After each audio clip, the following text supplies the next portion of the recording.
I thought I'd lost everything when my ex-husband's family called me a gold digger in front of the judge. But then my 8-year-old son walked to that witness stand, looked his father straight in the eye, and revealed a secret that made even the judge cry. What he said next changed our lives forever. My name is Poppy Hartwell, and 6 months ago I was fighting the most important battle of my life. Not for money, not for revenge, but for the right to raise my own children.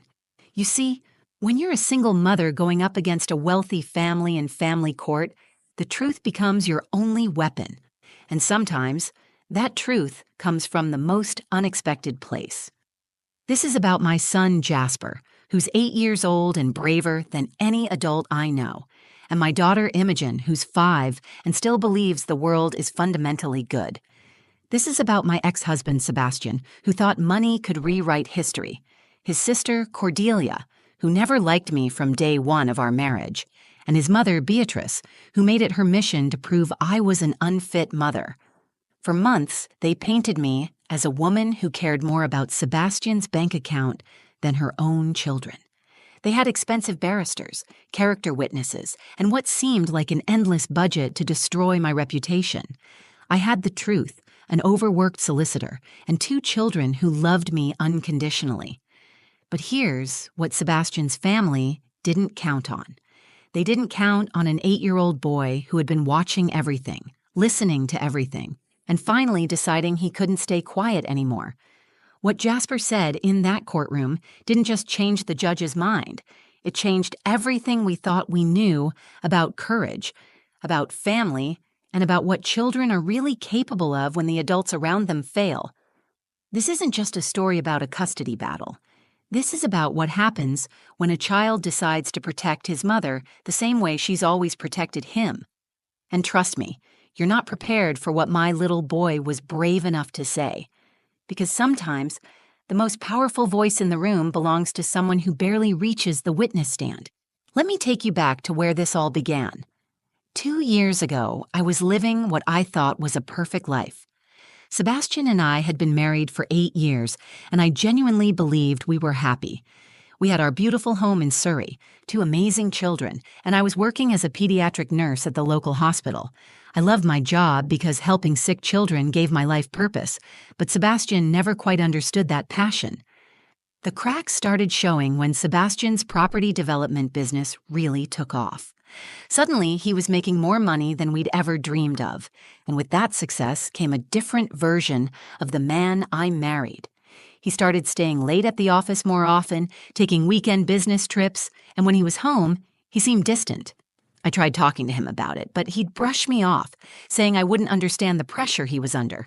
"You get to play with children all day," he'd say, when I came home exhausted from a 12-hour shift. "I'm out there building our future." It stung every time because what I did wasn't playing. I was helping families through their worst moments, holding the hands of parents whose children were fighting for their lives. But Sebastian saw my work as less important than his, and eventually I started believing him. The children sensed the tension before I did. Jasper, who had always been my sensitive, observant little boy, started asking why Daddy seemed angry all the time. Imogen, my bubbly 5-year-old, began clinging to me more, as if she could feel the foundation of our family shifting beneath her feet.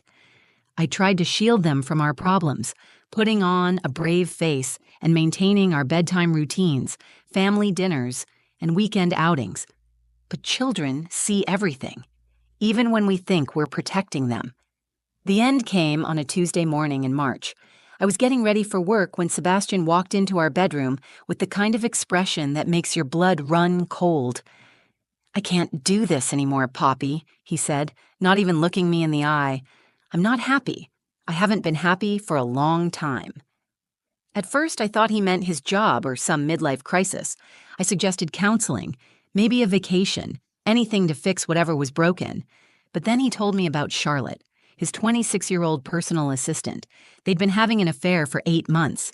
8 months of him coming home and kissing me goodnight, helping Jasper with his homework, reading bedtime stories to Imogen, all while living a complete lie. "I'm moving out this weekend," he said, as casually as if he were discussing the weather. Charlotte and I have found a flat in London. We'll figure out the custody arrangements later. I remember standing there in my nursing scrubs, trying to process what he'd just said. Later? He was talking about our children like they were weekend plans that could be rearranged. When I asked him how we were going to tell Jasper and Imogen, he shrugged and said, "You're better with that emotional stuff." The conversation I had with my children that evening was the hardest thing I'd ever done. Jasper listened with the serious expression he gets when he's trying to understand something complicated. When I finished explaining that Daddy was going to live somewhere else for a while, he asked, "Did we do something wrong, Mom?" My heart shattered into 1,000 pieces. Imogen's response was even worse. She simply said, "Okay, Mummy," and went back to coloring as if nothing had happened. But that night, I found her crying in her bed, clutching the teddy bear Sebastian had given her for her birthday. The months that followed were a blur of legal meetings, paperwork, and trying to maintain some sense of normalcy for the children. I picked up extra shifts at the hospital to pay for my solicitor, which meant less time with Jasper and Imogen right when they needed me most. Sebastian, meanwhile, seemed to be enjoying his new life. He moved into a massive house in Chelsea with Charlotte, complete with a swimming pool and a garden that was bigger than our entire previous property. Every other weekend, he'd pick up the children for his scheduled time, and they'd come back talking about the amazing things they'd done at Daddy's big house. I tried to be happy for them, but it was torture. Here I was struggling to make ends meet, working myself to exhaustion, while Sebastian got to be the fun parent who took them to expensive restaurants and bought them whatever they wanted. What I didn't know was that Sebastian's family had already decided I was the villain in this story. To them, I was the wife who couldn't keep their golden boy happy, the woman who was now trying to take him for everything he was worth. They had no idea that I'd never asked for anything more than enough to take care of our children, but the truth didn't matter to them. The stage was set for a battle I never wanted to fight, but one I absolutely had to win. The family court hearing was scheduled for a rainy Thursday morning in October, and I barely slept the night before. I'd been preparing for this day for months, but nothing could have prepared me for what Sebastian's family had planned. When I walked into that courtroom with my solicitor, Mr. Davies, I felt like I was walking into an execution. Sebastian sat at the opposite table with his expensive barrister, Mr. Thornfield, a man who looked like he charged more per hour than I made in a week. But it wasn't Sebastian who worried me most. It was the 3 women sitting in the gallery behind him. Cordelia, his sister, dressed in a designer suit that probably cost more than my monthly rent. Beatrice, his mother, with her perfectly styled silver hair and the kind of cold stare that could freeze water. And Charlotte, Sebastian's girlfriend, who had the audacity to show up to a custody hearing about children that weren't even hers. The proceedings started normally enough. My solicitor presented our case explaining that I was seeking primary custody while allowing Sebastian reasonable access to the children. We outlined my stable employment history, my clean record, and the children's strong attachment to me as their primary caregiver. Everything seemed to be going according to plan until Mr. Thornfield stood up for Sebastian's side. "Your Honor," he began in that posh accent that made everything sound more important than it was, "we will demonstrate today that Mrs. Hartwell's primary motivation in this custody dispute is financial gain, not the welfare of these children. My client's family will testify to a pattern of manipulative behavior that has escalated since the separation." My stomach dropped. I knew they were going to attack my character, but hearing it said so, formally in court, made it feel real and terrifying. Then Cordelia was called to the witness stand, and my worst fears began to unfold. "I've known Poppy for 9 years," Cordelia said, her voice dripping with fake concern. "From the very beginning, it was clear she was attracted to my brother's potential rather than my brother himself. She pushed him to work longer hours, to take on bigger projects, always talking about the lifestyle she wanted for the children." I wanted to scream. Cordelia had never liked me. Not from the first day Sebastian brought me home to meet the family. She'd made snide comments about my background, my job, even my clothes. And now she was sitting there lying under oath, making me sound like some kind of gold-digging monster. "After the separation," Cordelia continued, Poppy's behavior became increasingly concerning. She would drop the children off at our house looking unkempt and clearly distressed. When I asked Jasper if everything was okay at home, he told me his mother cried a lot and made him feel bad about loving his father. That was a complete fabrication. Yes, I had cried after the divorce, but never in front of the children. And I had certainly never made them feel guilty about loving Sebastian. I looked at my solicitor, Mr. Davies, who was scribbling notes furiously, but I could see the worry in his eyes. Then Beatrice took the stand, and somehow managed to be even worse than her daughter. Your Honor, I've been concerned about those precious children for months. When they visit us, they're hungry, their clothes are too small, and they seem anxious all the time. Jasper told me that his mother works so much that he has to make dinner for himself and his little sister. The lies were so outrageous, I felt dizzy. Yes, there had been nights when I worked late and the children had cereal for dinner, but that happened maybe 3 times in 6 months. And their clothes weren't too small. I'd bought them new uniforms at the beginning of the school term, just like every other parent. Furthermore, Beatrice continued, her voice taking on a theatrical quality, Poppy has been poisoning those children against their father. She tells them that Sebastian doesn't love them anymore, that he chose Charlotte over them. She's using those babies as weapons in her vindictive campaign against my son. I felt like I was going to be sick. Every word out of her mouth was a lie, but she said it with such conviction that I started to worry the judge might believe her.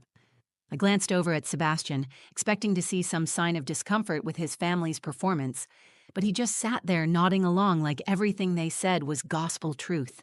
The worst part came when Mr. Thornfield presented their evidence. Photos of the children eating cereal for dinner, taken during one of Sebastian's visits when I'd worked a double shift at the hospital. Screenshots of Jasper's school reports showing his grades had dropped slightly since the divorce. A letter from Imogen's teacher mentioning she'd been having some behavioral issues in class. Everything had an explanation, but Mr. Thornfield presented it like I was an unfit mother who neglected her children while chasing alimony payments. I watched the judge taking notes and felt my world crumbling around me. These people were going to take my children away from me with lies and twisted evidence, and there was nothing I could do to stop them. After Beatrice stepped down from the witness stand, I felt like I was drowning. The courtroom felt smaller, the air thicker, and every lie they'd told was hanging in the space between me and the judge like a fog I couldn't clear. Mr. Davies leaned over and whispered, "We need to counter this aggressively, Poppy. Do you have any witnesses who can testify to your character as a mother?" I had prepared for this.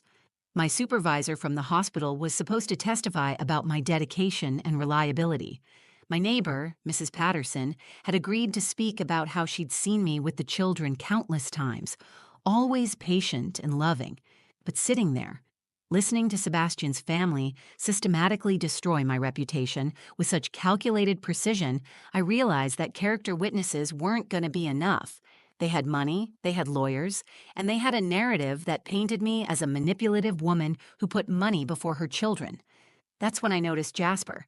He'd been sitting quietly in the back of the courtroom with my mother, who had taken the day off work to watch the children during the hearing. Imogen was coloring in a book, oblivious to what was happening around her, but Jasper was different. He was sitting ramrod straight, his hands clenched in his lap, staring at his father with an expression I'd never seen before. It wasn't anger exactly, but something deeper. Disappointment, maybe, or determination. During the brief recess, I walked over to check on them. "How are you doing, sweetheart?" I asked Jasper, kneeling down to his level. "Mum," he said, his voice unusually serious for an 8-year-old, "they're saying things about you that aren't true." My heart broke a little. "I know, darling, but that's what lawyers do sometimes. They say things to try to win, even if those things aren't completely accurate." "But they're lying," Jasper insisted, his voice getting stronger. "Aunt Cordelia said you make me feel bad about loving Daddy, but you never said that. You always tell me it's okay to love Daddy, and Grandma Beatrice said you don't feed us properly, but you make us proper dinners except when you have to work late, and then you always say sorry." I looked into my son's eyes and saw something that terrified and amazed me at the same time. He understood what was happening. He understood that his mother was being attacked, and he wanted to do something about it. "Mum," he said, grabbing my hand, "I need to tell them the truth. I need to tell the judge what really happens." My first instinct was to protect him. "Oh no, sweetheart, you don't need to worry about any of this. This is grown-up stuff and it's not your job to fix it." "But they're lying about you," he repeated, his voice cracking slightly. "And if I don't tell the truth, they might take me and Imogen away from you. I can't let that happen." I felt my world tilt on its axis. Here was my 8-year-old son offering to walk into a courtroom full of adults and defend his mother against trained lawyers and manipulative relatives. The protective part of me wanted to shield him from this ugly situation completely, but another part of me recognized something profound in his determination. When court reconvened, Mr. Davies was preparing to call our first character witness when I made a decision that would change everything. I tugged on his sleeve and whispered, "I want to put Jasper on the stand." Mr. Davies looked at me like I'd lost my mind. "Poppy, he's 8 years old. Putting him in the middle of this could traumatize him." "He's already in the middle of it," I whispered back, "and he's the only person in this room who knows the whole truth about what our life has been like." Mr. Davies glanced over at Jasper, who was watching us intently. "Are you absolutely certain about this? Once we do this, there's no taking it back." I looked at my son, this brave little boy who had been watching his family fall apart for months and had somehow found the courage to want to fight for what was right. "Jasper," I called softly, and he came over to us. "Do you really want to talk to the judge?" I asked him. "You don't have to do this, sweetheart. You don't have to say anything that makes you uncomfortable." Jasper looked at me with those serious eyes that seemed too old for his face. "Mom, they're saying you don't love us properly, but you love us more than anything in the whole world. Everyone should know that." Mr. Davies sighed and looked at the judge. "Your Honor, we'd like to call Jasper Hartwell to the stand." The courtroom went completely silent. Sebastian's barrister immediately objected, arguing that it was inappropriate to involve such a young child. But Jasper was already standing up, smoothing down his school uniform and walking toward the front of the courtroom with more composure than most adults could manage. As I watched my little boy prepare to defend his mother, I realized that sometimes the people we try hardest to protect end up being the ones who protect us. Retry Claude can make mistakes. Please double-check responses. The moment Jasper walked to the witness stand, the entire atmosphere in the courtroom shifted.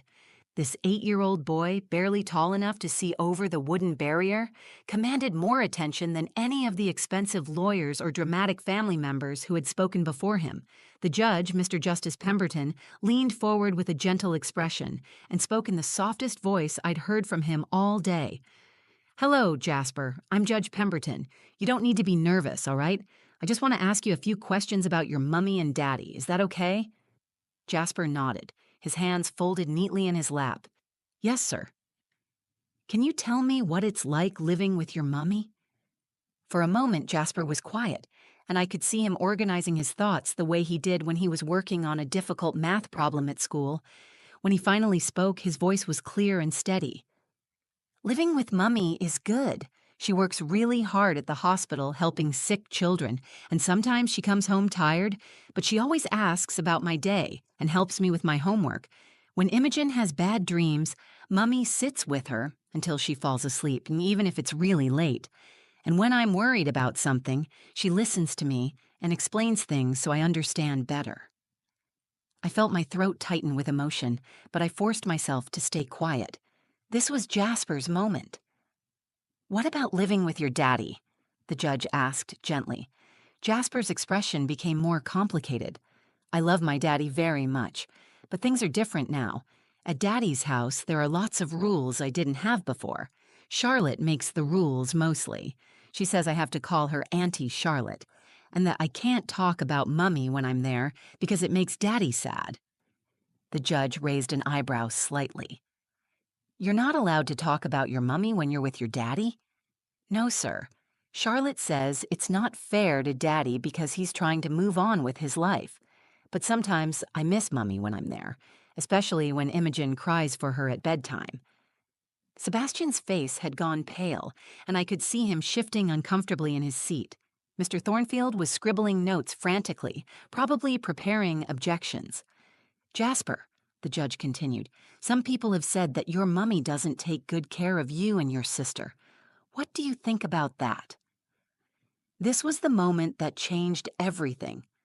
Jasper sat up straighter, and for the first time since he'd taken the stand, his voice carried a hint of indignation. That's not true, sir. Mummy takes really good care of us. She makes us breakfast every morning and packs our school lunches with little notes that make us smile. When we're sick, she stays home from work, even though I know she worries about the sick children at the hospital. She taught me how to tie my shoes and how to be kind to people who are different from us. Jasper paused, glancing over at his father and then back at the judge. The people who said those things don't know what our real life is like. They only see us sometimes, and they don't understand that Mummy working hard doesn't mean she doesn't love us. It means she loves us so much that she'll do anything to take care of us. But then came the revelation that no one saw coming. Sir, Jasper said, his voice becoming smaller, but somehow more powerful. I need to tell you something that I promised I wouldn't tell. But Mummy always says that telling the truth is more important than keeping promises that hurt people. The courtroom was so quiet you could hear the rain pattering against the windows. Even Cordelia had stopped whispering to Beatrice. Daddy told me that if I said Mummy was mean to me, I could live in his big house with the swimming pool all the time. He said Mummy just wanted his money and didn't really love me and Imogen the way he did. But that's not true, and I told Daddy it wasn't true. Sebastian's barrister started to stand up, but the judge held up his hand for silence. Jasper's voice grew stronger as he continued. And Charlotte told me something else. She said that when I turn 18, I can choose never to see Mummy again if I want to. She said Daddy would buy me a car when I'm old enough to drive if I told you today that I wanted to live with them forever.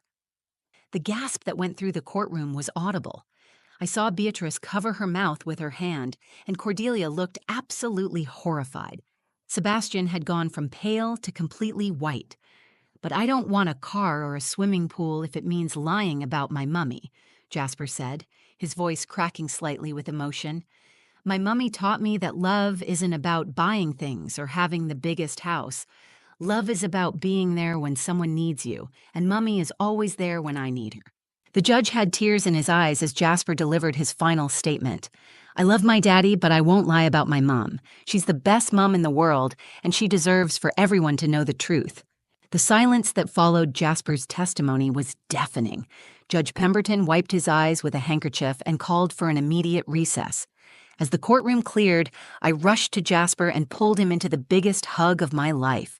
He buried his face in my shoulder and whispered, "Did I do okay, Mom?" I told him he was the bravest person I'd ever known. Sebastian's barrister tried desperately to salvage their case when court reconvened.